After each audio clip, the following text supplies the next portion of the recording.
Movido pela perfeição do seu santo amor, Deus em Cristo substituiu-se por nós, pecadores.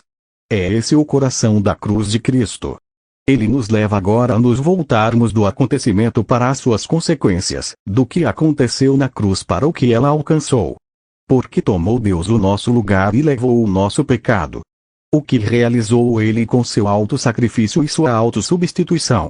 O Novo Testamento dá 3 respostas principais a essas perguntas, as quais podemos resumir com as palavras salvação, revelação e conquista. O que Deus fez em Cristo por meio da cruz é salvar-nos, revelar-se a si mesmo e vencer o mal. Neste capítulo enfocaremos a salvação mediante a cruz. Seria difícil exagerar a magnitude das mudanças ocorridas como resultado da cruz, tanto em Deus quanto em nós, especialmente nos tratos de Deus conosco e em nosso relacionamento com Ele. Verdadeiramente, quando Cristo morreu e ressurgiu dentre os mortos, raiou um novo dia, teve início uma nova era. Esse novo dia é o dia da salvação 2 Coríntios 6:12, e as bênçãos de tão grande salvação Hebreus 2:3, são tão ricamente diversas que não podemos defini-las adequadamente. Seriam necessários muitos quadros para retratá-las. Assim como a Igreja de Cristo é apresentada na Escritura como a sua noiva e o seu corpo, como as ovelhas do seu rebanho e os ramos da sua videira, como a sua nova humanidade, sua casa ou família, como templo do Espírito Santo e pilar e fortaleza da verdade. Da mesma forma, a salvação de Cristo é ilustrada através da vivida imagem de termos como propiciação, redenção, justificação e reconciliação, os quais se constituem o tema deste capítulo. Além do mais, apesar de as imagens da Igreja serem visualmente incompatíveis, não podemos perceber o corpo e a noiva de Cristo ao mesmo tempo. Contudo, por trás de todas encontra-se a verdade de que Deus está chamando um povo para si mesmo. Assim também, apesar de as imagens da salvação serem incompatíveis, justificação e redenção conjuram respectivamente mundos diversos da lei do comércio. Contudo, por trás de todas encontra-se a verdade de que Deus em Cristo levou o nosso pecado e morreu a nossa morte a fim de nos libertar do pecado e da morte. Tais imagens são auxílios indispensáveis à compreensão humana dessa doutrina. E o que transmitem, por serem dadas por Deus, é verdadeiro. Entretanto, não devemos deduzir dessa afirmativa que compreender as imagens é esgotar o significado da doutrina. Pois além das imagens da expiação jaz o seu mistério, as profundas maravilhas que, penso eu, haveremos de explorar por toda a eternidade. Acho que o termo imagens da salvação, ou da expiação, é melhor que teorias da salvação. Pois teorias em geral são conceitos abstratos e especulativos, ao passo que as imagens bíblicas da obra da expiação de Cristo são quadros concretos, e pertencem aos dados da revelação. Não são explicações alternativas da cruz, que nos proveem uma variação da qual escolhermos, mas complementares, cada uma contribuindo com uma parte vital ao todo. Quanto às imagens, a propiciação nos introduz aos rituais de um sacrário, a redenção às transações do mercado, a justificação aos procedimentos de um tribunal de lei, e a reconciliação às experiências de casa ou familiares. Meu argumento é que a substituição não é uma teoria ou imagem que deva ser colocada ao lado das outras, mas, pelo contrário, o fundamento de todas elas, sem o qual perdem a força de convencer. Se Deus em Cristo não tivesse morrido em nosso lugar, não poderia haver propiciação, nem redenção, nem justificação, nem reconciliação. Além do mais, todas as imagens têm início no Antigo Testamento, mas são elaboradas e enriquecidas no Novo, particularmente ao serem diretamente relacionadas a Cristo e a sua cruz. Propiciação. Os cristãos ocidentais de gerações passadas tinham bastante familiaridade com a linguagem da propiciação em relação à morte de Cristo. Pois a Bíblia contém 3 afirmações explícitas, feitas a ela por Paulo e João. Paulo. Cristo Jesus, a quem Deus propôs, no seu sangue, como propiciação, mediante a fé. Romanos 13:24-25.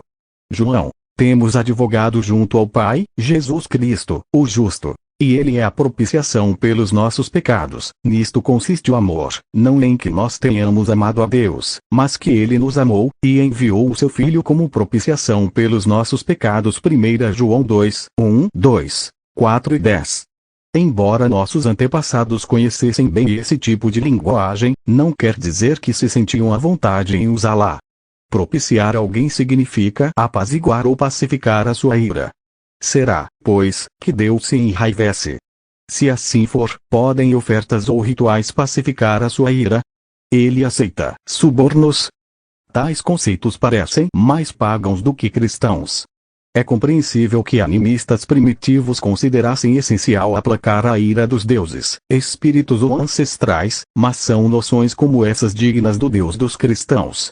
Será que não devíamos crescer e ultrapassá-las? Em particular, devemos realmente crer que Jesus, mediante a sua morte, propiciou a ira do Pai, induzindo-o a abrir mão dela, e olhar para nós com favor em vez de ira? Conceitos rudes de ira, sacrifício e propiciação devem, deveras, ser rejeitados. Não tem lugar na religião do Antigo Testamento, muito menos na do Novo. Isso não quer dizer, porém, que não há conceito bíblico dessas coisas. O que a Escritura nos revela é uma doutrina pura, da qual foram expurgadas todas as vulgaridades pagãs, da santa ira de Deus, seu alto sacrifício amoroso em Cristo e a sua iniciativa de desviar a sua própria ira. É óbvio que ira e propiciação, aplacar a ira, andam juntos. Quando a ira é expurgada de ideias indignas, a propiciação é também purgada. O oposto também é verdadeiro. São aqueles que não podem aceitar nenhum conceito da ira de Deus que repudiam todo o conceito de propiciação. Por exemplo, eis o que diz o professor Atkinson: se você pensar na ira como uma atitude de Deus, não poderá evitar uma teoria de propiciação. Mas o Novo Testamento jamais fala da propiciação da ira, porque não a concebe como uma atitude de Deus. E esse mal-estar para com as doutrinas da ira e da propiciação que tem levado alguns teólogos a reexaminar o vocabulário bíblico. Tem se concentrado num grupo particular de palavras o qual tem sido traduzido por termos propiciatórios, a saber o substantivo ilasmos, 1 João 2, 2. 4 e 10, o adjetivo ilastérios, Romanos 13 e 25, onde pode ter sido usado como substantivo, e o verbo ilaskomai, Hebreus 2 e 17. Também Lucas 18 e 13 na passiva, que talvez devesse ser traduzido por ser propiciado, ou propício, a mim, pecador. A pergunta crucial é se o objeto da ação expiatória é Deus ou o homem. Se for o primeiro, então a palavra correta é propiciação, pacificação de Deus. Se o último, a palavra correta é expiação, ocupando-se com o pecado e com a culpa. O teólogo britânico que liderou essa tentativa de reinterpretação foi C.H. Dodd. Eis o seu comentário de Romanos 13 e 25. O significado transmitido é o da expiação, não o da propiciação. A maioria dos tradutores e dos comentaristas está errada. 3. Ele expressa opinião similar com relação a 1 João 2, 2, a saber, que a expressão traduzida por expiação por nossos pecados é ilegítima, aqui como em outros lugares. O argumento de C.H. Dodd, desenvolvido com sua costumeira erudição, era linguístico. Ele reconhecia que no grego pagão, tanto o clássico como o popular, o sentido normal do verbo ilaskonai era propiciar ou aplacar uma pessoa ofendida, especialmente uma divindade. Mas negou que era esse o seu significado no judaísmo helenístico, como evidenciado pela Septuaginta, ou no Novo Testamento. Ele argumentou que na Septuaginta Kiper, o verbo hebraico para expiar, às vezes era traduzido por outras palavras gregas que não askomai, que significa purificar ou perdoar, que quando ilaskomai pode ser traduzido por Kiper o significado é expiação ou remoção da impureza. Eis como ele resumiu o assunto. O judaísmo helenístico, como representado pela Septuaginta, não vê o cultus como um meio de pacificar o desprazer da divindade, mas como um meio de livrar o homem do pecado. Deveras, na antiguidade, em geral, cria-se que a realização de rituais prescritos tinha o valor, por assim dizer, de um poderoso desinfetante. Portanto, conclui ele, as ocorrências de lascomai no grupo de palavras do Novo Testamento deviam ser interpretadas da mesma maneira. Por meio da sua cruz Jesus Cristo expiou o pecado. Ele não propiciou a Deus. A reconstrução do professor Dodd, embora aceita por muitos de seus contemporâneos e sucessores, foi submetida a rigorosa crítica por outros, em particular pelo Dr. Leon Morris e pelo Dr. Roger Nicollet. Ambos mostraram que as conclusões de Dodd repousavam ou em evidência incompleta ou em deduções questionáveis. Por exemplo, a sua avaliação do grupo lascomai no judaísmo helenístico não faz referência aos livros dos Macabeus, embora pertençam à Septuaginta e contenham várias passagens que tratam da ira do Todo-Poderoso, sendo desviada ou aos escritos de Jósefo e de Filão, embora neles, como demonstra Friedrich Buchsel, prevaleça o significado de aplacar. 9. Quanto à compreensão do Novo Testamento dessas palavras, F. Buchsel ressalta o que Ch. Dodd passa por cima, que tanto na primeira carta de Clemente, final do primeiro século, como no Pastor de Hermas começo do segundo, e lascomai é claramente usada com referência à propiciação de Deus. Portanto, para que a teoria de Dodd seja correta acerca da Septuaginta e do uso do Novo Testamento, ele teria de manter que forma um tipo de ilha linguística com poucos precedentes em tempos anteriores, pouca confirmação dos contemporâneos, e nenhum seguidor em anos posteriores. 10. Mas temos de declarar que a tese dele é incorreta.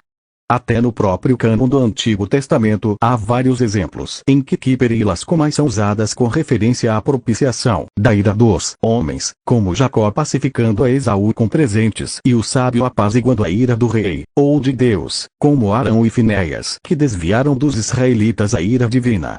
Mesmo nas passagens em que a tradução natural é fazer expiação pelo pecado, o contexto muitas vezes contém menção explícita à ira de Deus, o que implica que o pecado humano pode ser expiado somente pelo desvio dessa ira. Esses exemplos, ressalta Roger Nicollet, são coerentes com o uso predominante no grego clássico e no koiné, em Jósefo e Filão, nos escritores patrísticos e nos Macabeus. A conclusão de Leon Morris com relação ao Antigo Testamento é que, embora lascomai seja uma palavra complexa, contudo, o desvio da ira de Deus parece representar um substrato teimoso de significado do qual todos os usos podem ser naturalmente explicados. O mesmo é verdade quanto às ocorrências no Novo Testamento. A descrição de Jesus como elasmos em relação aos nossos pecados, 1 João 2, 4 e 10, podia ser compreendida como significando simplesmente o que ele os tenha levado ou os tenha cancelado. Mas também afirma-se que ele é nosso advogado junto ao Pai 2, o que implica o desprazer daquele perante quem ele apela nessa causa. Quanto à passagem de Romanos 3, o contexto é determinativo. Quer traduzamos ilasterion no versículo 25 por lugar da propiciação, isto é, propiciatório, como em Hebreus 9, 5, quer por o meio da propiciação, isto é, um sacrifício propiciatório, o Jesus que é assim descrito é designado por Deus como remédio para a culpa universal humana sob a sua ira que, para demonstrar, Paulo necessitou de 2 capítulos e meio. Como Leon Morris justamente comenta, a ira tem ocupado um lugar tão importante no principal argumento levantado nesta sessão, que somos justificados em procurar alguma expressão indicativa de seu cancelamento no processo que traz a salvação.